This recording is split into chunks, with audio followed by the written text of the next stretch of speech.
अस्सलाम वालेकुम ख़वातीन और हज़रात, आज का जो हमारा व्लॉग है वो है रेगुलर इनकम सर्टिफिकेट्स के बारे में। इसमें बात करेंगे कि ये जो रेट्स अभी बढ़े हैं इसमें आपको नेट प्रॉफिट कितना मिलेगा, फाइलर का कितना होगा, नॉन फाइलर का कितना होगा, इसके अलावा सेविंग्स अकाउंट से आप कैसे विड्रॉ करेंगे। अच्छा, सबसे पहले तो मैं इसकी थोड़ी सी डिटेल बता दूं कि रेगुलर इनकम सर्टिफिकेट्स 5 साल के हैं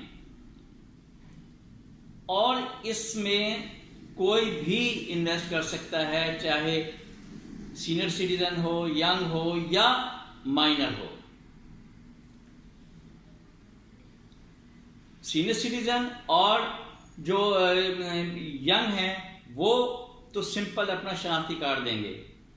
माइनर के लिए यह होगा कि माइनर की बिहाफ पे कोई भी शख्स परचेज कर सकता है, वो अपना शनाख्ती कार्ड भी देगा और बच्चे का फॉर्म बे भी साथ अटैच करेगा। एक बात और बता दूं कि आपने आज अगर एक सर्टिफिकेट एक बच्चे का ले लिया, अब वो 2 साल बाद 18 साल का हो जाता है, तो फिर आप ऑपरेट नहीं कर सकेंगे, बल्कि बच्चा जब 18 का होगा तो खुद ऑपरेट करेगा, प्रॉफिट आपको नहीं मिलेगा, फिर बच्चा खुद ही प्रॉफिट अपना लेगा। फॉर्म जब भरेंगे तो फॉर्म में आपने नाम पता लिखना है, जॉइंट भी ले सकते हैं, जॉइंट का नाम पता लिख देंगे। शनाख्ती कार्ड की कॉपी सिंगल है तो सिंगल की लगेगी, जॉइंट है तो दोनों की लगेगी। नॉमिनेशन में जो कॉलम है नॉमिनेशन का उसे भी भर के दे दें, उसमें कोई बुरी बात नहीं है, क्योंकि अब सक्सेशन के थ्रू ही पेमेंट होती है। लेकिन 1 लाख से कम की सक्सेशन के थ्रू नहीं होती, 1 लाख से कम उसी को पेमेंट हो जाएगी जिसको आपने वारिस बनाया है। अच्छा जी, शनाख्ती कार्ड की कापियां आपकी भी, नॉमिनी की भी, और एक सोर्स ऑफ इनकम वो भी आपने अपनी देनी है। माइनर की भी आप जब परचेज कर रहे हैं तो भी आप सोर्स ऑफ इनकम आप ही की आएगी, तो जाहिर है कि माइनर तो कमाता नहीं है। अच्छा, इसके साथ जो अब एक नई चीज है कि वो आप सेविंग्स अकाउंट का फॉर्म भी भर के देंगे, सेविंग्स अकाउंट भी खुलेगा साथ ही, क्योंकि आपको जो मुनाफा है वो जाएगा सेविंग्स अकाउंट में। पहले कूपन बुक के थ्रू मिलता था, अब कूपन बुक के थ्रू नहीं मिलेगा, आपको सेविंग्स अकाउंट के थ्रू मिलेगा। पैसे निकलवाना चाहते हैं, आज आपने जमा कराए हैं, कल भी निकलवा सकते हैं, कोई मना नहीं है। लेकिन साल के अंदर अगर निकलवाएंगे तो 1 लाख पे 2000 देंगे आप सर्विस चार्जेस। साल गुजर जाता है, दूसरा साल आता है तो 1500 सर्विस चार्जेस देंगे।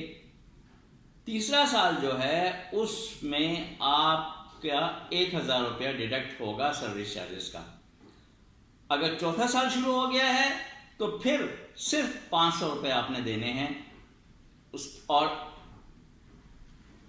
उसके बाद 5वें साल में अगर आप उसे इन कैश करते हैं तो आपका कोई भी सर्विस चार्जेस नहीं होगा। अच्छा, अब एक बात और बताऊं कि जी मैंने ये कहा था कि आप सिंगल भी में सिंगल नाम लिखेंगे, जॉइंट में जॉइंट नाम लिखेंगे।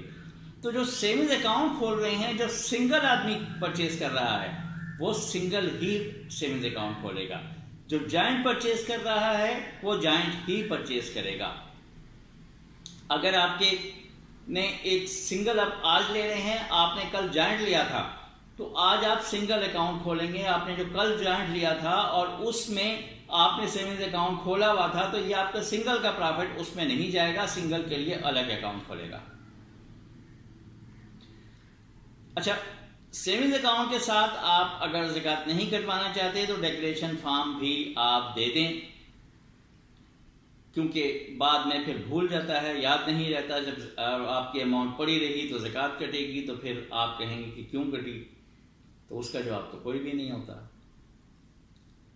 अच्छा, एक और चीज ये कि अब जो आप रेगुलर इनकम से प्रॉफिट ले रहे थे तो प्रॉफिट आप जब ले रहे थे तो मसलन आप 1000 लिख कर देते थे तो उसमें से टैक्स कटता था 150 या 300। अब जो आप सेविंग्स अकाउंट से पैसे लेंगे, सेविंग्स अकाउंट में जो आपके जाएगा वो टैक्स काटने के बाद जाएगा। आपने जो सेविंग्स अकाउंट का चेक देना है वो नेट अमाउंट का देना है। प्रॉफिट पे आ जाते हैं, तो प्रॉफिट इसका पहले 1030 था, अब 1050 हो गया है, लेकिन ये सिर्फ नई इन्वेस्टमेंट पर है, पुरानी इन्वेस्टमेंट पर नहीं है। यानी आज 10 तारीख है तो आज से ये लागू है। 10 तारीख या उसके बाद 10 अगस्त या उसके बाद से जो लोग परचेज कर रहे हैं उनका 1050 होगा, बाकी का 1030 ही रहेगा। 1050 आपका प्रॉफिट होगा। फाइलर हैं तो 158 यानी 158 आपका विथहोल्डिंग टैक्स कटेगा और नेट अमाउंट आपको मिलेगी 892 या 892 रुपए आपको मिलेंगे 1 लाख पर। और अगर आप नॉन फाइलर हैं तो टैक्स डबल हो जाएगा। टैक्स उसमें 158 था, यहां पर डबल होके आपका 315 रुपए हो जाएगा।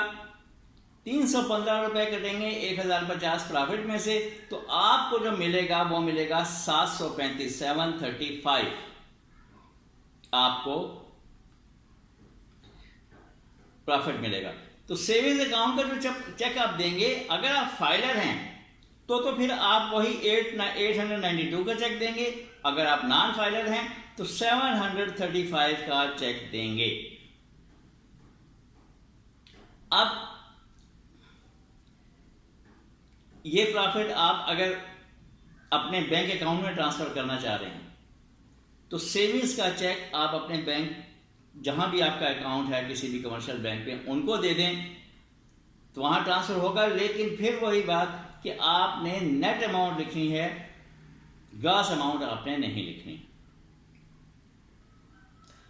ये चंद बातें थी रेगुलर इनकम सर्टिफिकेट्स के बारे में। कुछ कमेंट्स भी आए थे तो इसलिए मैंने कहा इसे इसकी डिटेल इसमें दे दूं ताकि सब उससे मुस्तफ़ीद हो जाएं।